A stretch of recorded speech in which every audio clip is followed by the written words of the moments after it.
Go to any amusement park, street fair, or backyard birthday party, and there's a chance you'll find an inflatable ride. They can be lots of fun for your kids, but they can also be quite dangerous.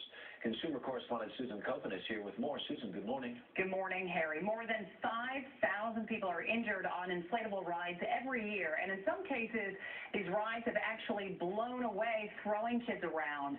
And one expert told me a bouncy house is one of the most dangerous rides you can let your kid get on. He loves playing guitar. He loves to rock out. Matthew Brainham was a typical 5-year-old boy. Loved the rough house and just a normal boy. But in March, this family was devastated after a horrible accident at an inflatable ride park in Wichita, Kansas.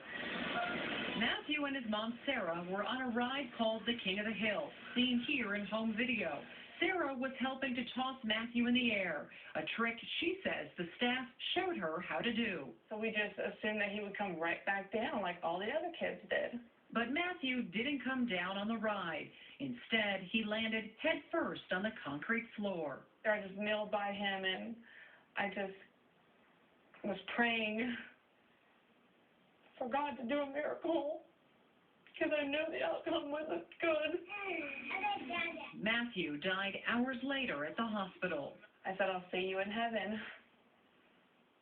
Between 2003 and 2007, more than 31,000 people went to the emergency room after being hurt on inflatable rides. 85% of those injured were children under the age of 15.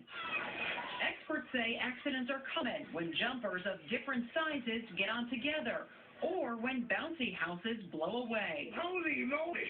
This past January in Florida, a 5-year-old girl had to be rescued after an inflatable ride blew into a lake. And here you can see a child dangling from an inflatable obstacle course after it flew into the air at a park in Ohio. Inflatables have a high rate of accidents. Mike Triplett is an amusement ride inspector in New Jersey, one of few states in the country to regulate inflatables. He says these rides are often set up and used improperly. We checked out some inflatable rides in New York City, and it didn't take long to find some dangerous situations, like this ride being held down with weighted buckets. The bucket could tip over, and you would have nothing tying your ride down at all. Your ride could fly away. People could get injured. This ride was tethered to a fire hydrant. That's absolutely not acceptable. They're either tied to stakes or sandbags. Triplett says this inflatable is too close to a tree, and this blower is a danger because there's a kink in the tube restricting air to the ride. Where's the guy for this one? And at this ride, there's no operator supervising the jumpers. There's nobody here? Not a safe situation. Sarah Ruggiero says there were no employees supervising the ride the day her son, Matthew, was killed. People go to these things every day not realizing the danger that they're walking into. And Matthew's parents are in the process of filing a claim against Pure Entertainment, the facility where Matthew died. A lawyer for the facility's insurance company says the tragic incident is being investigated. And just last week, the city of Wichita suspended Pure Entertainment's license for 90 days, saying the inflatable rides were not properly inspected. Harry? You see these things everywhere. There was a street fair on our street just a weekend ago or so. I saw a similar kind of thing. As a parent, they look so appealing. What should you keep in mind to make sure if your kids are going to participate, they stay safe? A few things you should look for. Make sure that the bouncy house, the inflatable ride, is into the ground with stakes and sandbags so it can't blow away. If the winds are more than 15 miles per hour, you should not be using one of these inflatable rides.